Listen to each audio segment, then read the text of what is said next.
promotion du consommé local. Les parlementaires s'engagent pour le mois dédié à la consommation des produits issus du terroir. Des acteurs du secteur agricole et des associations de consommateurs étaient en réunion au sein de l'Assemblée nationale. L'objectif, trouver un équilibre parfait entre production et consommation et faire de la valorisation des produits locaux un impératif national. Amadou Kanouté, directeur exécutif de SICODEV, nous parle de l'utilité du consommé local au micro de Fatou Bintou Conté. Plus de 1 milliard 700 millions de francs CFA en denrées alimentaires selon les chiffres du ministère de l'Agriculture, de la souveraineté alimentaire et de l'élevage. Ce chiffre est faramineux. Ça n'est pas durable. Et c'est pourquoi nous nous réjouissons de l'invitation à l'occasion du mois du consommé local, de l'invitation faite par les parlementaires sénégalais et particulièrement la Commission du développement rural, que les consommateurs, que SICODEV, les organisations de consommateurs, les producteurs, nous puissions nous retrouver aujourd'hui pour échanger, pour envisager comment inverser ce modèle de consommation extraverti. Avec la révision de la loi d'orientation agro-sylvo-pastorale et halieutique, a pris le consommé local à bras le corps, en disant il nous faut équilibrer notre production et notre consommation. ñi def ba askan wi yeewoo Sénégal di consommer li nga xam ni fii lañ koy bayee di ko fi defaree consommer local ay député ànd nañ ci ak SICODEV ngir taxaw ci kilifa SICODEV Amadou Kanouté lay wuyoo ñu teewlu ko Fatou Bintou Conté ak Amadou Ba ñoo taataan kàddu yi. dañoo gis ne mois du consommé local bi ñuy célébrer Sénégal pour que ñu mën ko def nañu xool li xew fi mu ne Sénégal dafay importer lu ëpp 1000 milliards ci suñuy koppar ci loo xam ne dañ koy jéggaane ji bitum réew pour mën ko lekk muy ceeb di meew dégg nga di pâte alimentaire di fruits et légumes di ay oignon ak ay pomme de terre ñu ne loolu yëpp mën nañ ko produire ci biir suñu réew lu tax ñu war ko jéggaane ci looloo tax donc buñ déggee président de la république daal di toog daal di woo ñëpp pour que ñu xool loi bi nga xam ne mooy loi d'orientation agro-sylvo-pastorale ak halieutique daal di ne nañ ko réviser fexe nag ba consommation daal di ciy am place bu rëy c'est parce que dañoo gis li nga xam ne ministère de l'agriculture moo ko feeñal daal di ne li ñuy jéggaane ji bitim réew pour mën a am lu ñu lekk bëri na rëy na. Vous le savez, le mois d'octobre a été choisi par l'UEMOA pour la célébration du consommé local à travers différentes actions et initiatives menées dans les pays membres placés sous le thème consommé local, facteur de développement des chaînes de valeur compétitives des pays de l'UEMOA. Cette édition s'inscrit dans la vision des nouvelles autorités à faire du consommé local un levier de souveraineté économique et de développement durable. À ce sujet, nous allons écouter Monsieur Amadou Kanouté. Il est le directeur exécutif de COSIDEV Afrique au micro de Moussa Moussoussen et Libaster. Et c'est pourquoi nous avons dit il nous faut, à partir de là et à partir des propos du chef de l'État, imaginer comment allons-nous inverser et nous travailler à ce que nous puissions équilibrer l'équation entre la production que nous avons dans ce pays et la consommation que nous devons faire dans ce pays. Ça, c'est une première chose. La deuxième chose sur laquelle nous avons aussi estimé qu'il fallait qu'on s'interroge, c'est de dire l'ancien gouvernement avait juste quelques moments avant le départ abrogé la loi sur la biosécurité qui interdisait l'importation le stockage, l'utilisation des produits OGM dans ce pays, les organismes génétiquement modifiés. Cela avait été fait d'une manière que nous, société civile, nous avions récusé. Parce que ça s'est passé de manière sans débat, sans consensus. Et alors, évidemment, il nous faut aujourd'hui interroger si nous allons vers la souveraineté alimentaire et si nous voulons promouvoir le consommer local, est-ce qu'il nous est possible de garder cette loi qui autorise l'utilisation des OGM dans notre pays, alors que nous savons qu'avec des semences OGM, nous ne pouvons jamais avoir le contrôle de notre système de production, de notre système alimentaire. Les consommateurs ont proposé l'adoption d'un pacte national pour la consommation locale afin de renforcer la souveraineté alimentaire et promouvoir un système durable en lien avec la vision Sénégal 2050. Les parlementaires se sont engagés à accompagner en tout cas cette initiative. Ibrahim Mbo, député et président de la commission du développement rural, au micro toujours de Moussa Moussessène et Libasler. Avec cette révision, le consommateur, ça veut dire cette maillon de la chaîne de valeur, le consommateur est bien pris en compte parce qu'il y a eu même des journées de consultation citoyenne avec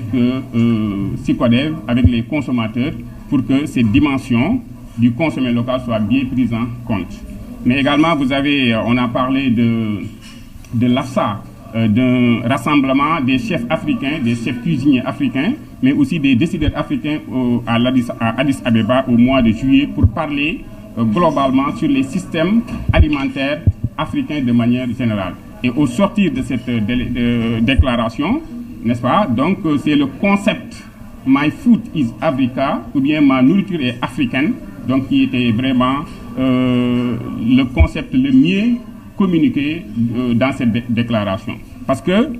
pour parler de souveraineté, il faut que les Africains se nourrissent par eux-mêmes. Il faut que les Africains consomment ce qu'ils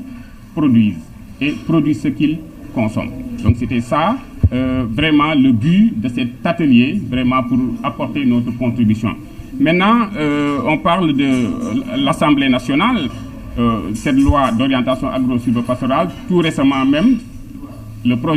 l'avant-projet de loi est déjà entre les mains du président de la République et bientôt ça va atterrir au niveau de l'Assemblée nationale. Mais heureusement, nous, en tant que commission du développement rural, avec les députés des différents départements, nous avons eu à participer activement, n'est-ce pas, à cette révision de la loi d'orientation agro-silvopastorale. Maintenant, nous attendons tout simplement l'arrivée de cette loi, parce que nous l'avons déjà compris, pour pouvoir la voter. nen weer wi nag la ñu jagleel lu jëppee ci wàllum rek promotion li leen di rek meññeef yi ñuy defaree fii ci biir réew mi muy consommé local ci wàllu woowee nag yenn ci ay parlementaires di ay député daal di nañuy engagé wu ci boobee dynamique tey jii ci suba daal di nañoo dajeek li leen di équipe bu institut panafricain jëm ci wàllub citoyenneté ak ay consommateurs ni ki tey jii ci suba bu ñu sukkandikoo ci directeur exécutif bu SICODEV bu nee na ci lile di rek ay chiffres yu jukkee ci ministère bi ñu dénk wàllub mbay mi lu toll nee na Sénégal dafay importer lu ëpp ci junniy milliards jëm ci wàllub denrée alimentaire. Amadou Kanouté la ñuy teewlu.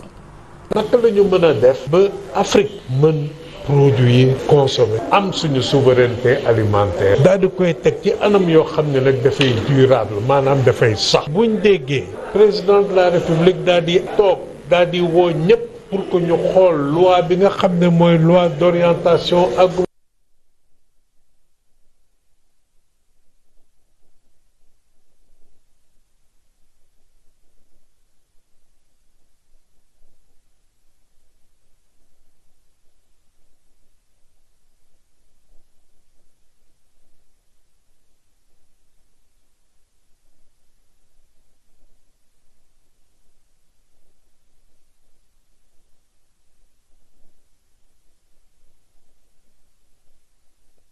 la ñu mën a def ba Afrique mën produire consommer am suñu souveraineté alimentaire daal di koy teg ci anam yoo xam ne nag dafay durable maanaam dafay sax buñ déggee président de la république daal di toog daal di woo ñëpp pour que ñu xool loi bi nga xam ne mooy loi d'orientation agro-sylvo-pastorale ak halieutique daal di ne nañ ko réviser fexe nag ba consommation daal di ciy am place bu rëy c'est parce que dañoo gis li nga xam ne ministère de l'agriculture moo ko feeñal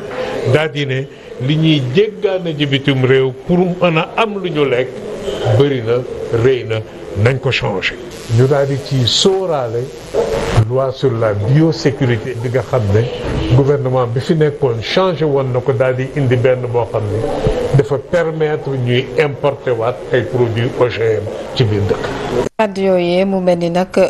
daal di wuna tàbbi ci nopp ku tëxul muy njiital commission développement rural bu assemblée nationale mi ne nag dina engagé wu ngir daal di mëne li leen di plaidoyer bi ngir ñu voté loi agro sylvo pastoral bi waaye itam saytuwaat bu baax a baax loi bi ñu teg ci wàllu biosécurité Ibrahima Mbodj lay wuyoo ñu teewla ko. ku wax souveraineté alimentaire wax également consommer local mais aussi président yamul foofu mu instituer ministère de l'agriculture pour que ñu def révision de la loi d'orientation agro-sylvo-pastorale et halieutique mu nekkoon loi boo xamante ni depuis 2004 ñu ngi fi woon mais pratiquement amul woon benn application boo xamante ni defoon nañ ko pour mu mën a amal njëriñ askan wi. loi boobu nag révisé nañ ko ba tey si tey mi ngi ci loxo président de la république te bientôt incha allah dina ñëw fii ci assemblée nationale pour que député yi également mën koo voter. te loolu jàpp naa ni du jafe pourquoi parce que jamono yi nga xamante ni ñu ngi réviser loi bi député yi surtout commission bi nga xamante ni moom laa jiite muy commission développement rural ñoom dañu ci participer woon activement à travers les consultations yi nga xamante ni ñu ngi ko doon def ci gox-goxaat yi. ci weeru octobre bi nga xam ne moom la ñu daal di tàmm ñoom waa UEMOA ngir daal di ciy màggal lii di consommer local maanaam jëfandikoo lu ñu defaree ci réew mi gannaaw taxawaay yi nga xamante ni daal di nañ koy amal thème bi ñu tànn ren ji moo jëm ci consommer local facteur de développement des chaînes de valeur compétitive ci dëkk yi nga xam ne ñoo nekkee ci biir UEMOA bi lépp édition nag di fësal gis-gis bi nga xam ne kii di njiitu réew mi ak gouvernement am daal di nañ koy am lu jëm ci souveraineté économique ak sukkali bu baax a baax lu jëm ci sunu wàllum koom Amadou Kanouté directeur exécutif bu SYCODEV Afrique yëkkati na ay kàddoom ci micro Moussa Sène Libas lay ndir mooy gouvernement bi fi nekkoon dafa changé woon benn loi daal di koy dindi loi sur la biosécurité bi fi nekkoon boo xam ne dafa doon tere ñu importer ay produits OGM organismes génétiquement modifiés te temps wu Abdoulaye Wade la ko Abdoulaye Wade sampoon fii ak parlementaire gouvernement boobu daal di ñëw daal di koy dindi ko ci anam goo xam ne nag ñun société civile rafetuluñ ko dara parce que dañ ko def sans débat waxtaan amu ci consensus amu ci maanaam laajuñu producteurs yi lan mooy seen xalaat ci ñu dindi loi boobu laajuñu consommateurs yi lan moo ci seen xalaat te nag ñu ne puisque consommer local ak souveraineté alimentaire maanaam mënal sa bopp ci wàllu li ngay lekk loolu méngoowul ak ay jiw yoo xam ni boo ko jiyee ren bu nawet ba jeexee foog nga jógaat daal di jënd doo ko mën a denc souveraineté alimentaire mënula sax ci kaw loolu ñu ne nag loolu itam dinañ koy yëkkati daal di wane ni am nañ ci njàqare doon na loo xam ni bëggoon nañu parlementaires yi puisque ñu ngi ci loi agro-sylvo-pastorale bii ñu daal di ci sóoraale loi sur la biosécurité bi nga xam ne gouvernement bi fi nekkoon changé woon na ko daal di indi benn boo xam ne dafa permettre ñuy importer waat ay produits OGM ci biir dëkk.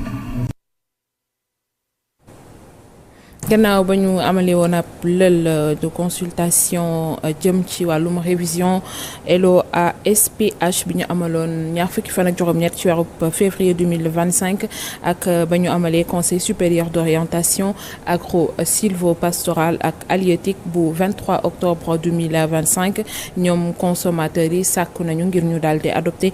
pacte national jëm ci wàllum consommation locale nga xam ne jàpp nañ ne lu am solo la ci lu jëm système alimentaire ak souveraineté alimentaire comme ni ñu ko bëggee bokk ci vision 2050 loolee waral ba ñi nga xam ne ñoo di parlementaires yi fas yéene gunge bu baax ñi di consommateurs yi ay kàddu Ibrahima Mbodj député la nekk it président commission développement rural ba tey sekk na waxtaan ak Moussa Sène ak Libas lay dir donc ku wax souveraineté alimentaire wax également consommer local mais aussi président yamul foofu mu instituer ministère de l'agriculture pour que ñu def révision de la loi d'orientation agro-sylvo-pastorale et halieutique mu nekkoon loi boo xamante ni depuis 2004 mi ngi fi woon mais pratiquement amul woon benn application boo xamante ni defoon nañ ko pour mu mën a amal njëriñ askan wi. loi boobu nag révisé nañ ko ba tey si tey mi ngi ci loxo président de la république te bientôt incha allah dina ñëw fii ci assemblée nationale pour que député yi également mën koo voter. te loolu jàpp naa ni du jafe pourquoi parce que jamono yi nga xamante ni ñi ngi réviser loi bi député yi surtout commission bi nga xamante ni moom laa jiite muy commission développement rural ñoom dañu ci participer woon activement à travers les consultations yi nga xamante ni ñu ngi ko doon def ci gox-goxaat yi. donc beneen bi ci des également mooy SYCODEV bi nga xamante ni mooy association buy défendre le consommé local consommation bi également moom mooy dernier maillon de la chaîne de valeur ça veut dire bu njëkk da nga naan production. Transformation mais consommation bi kenn daaw ko tenir en compte mais cette fois-ci consommation bi dañ ci tenir en compte pourquoi parce que li ñu bëgg mooy askan wi di consommer li nga xam ne ñu ngi koy bayee ci réew mi mais également di bay li nga xamante ni également réew mi soxla nañ ko pour mën a dund donc loolu vraiment lu am solo la loolu waraloon ñu tenir atelier bi beneen bi ci des mooy la loi sur la biosécurité bi nga xamante ni mi ngi jëm ci affaire organisme génétiquement modifié ñu gën ko xam ci OGM lépp xam na ni OGM vraiment nekkul loo xamante ni baax na ci santé nit ki waaw parce que génétiquement dañu ko modifié te mën na indi ay répercussions ci santé nit ñi wala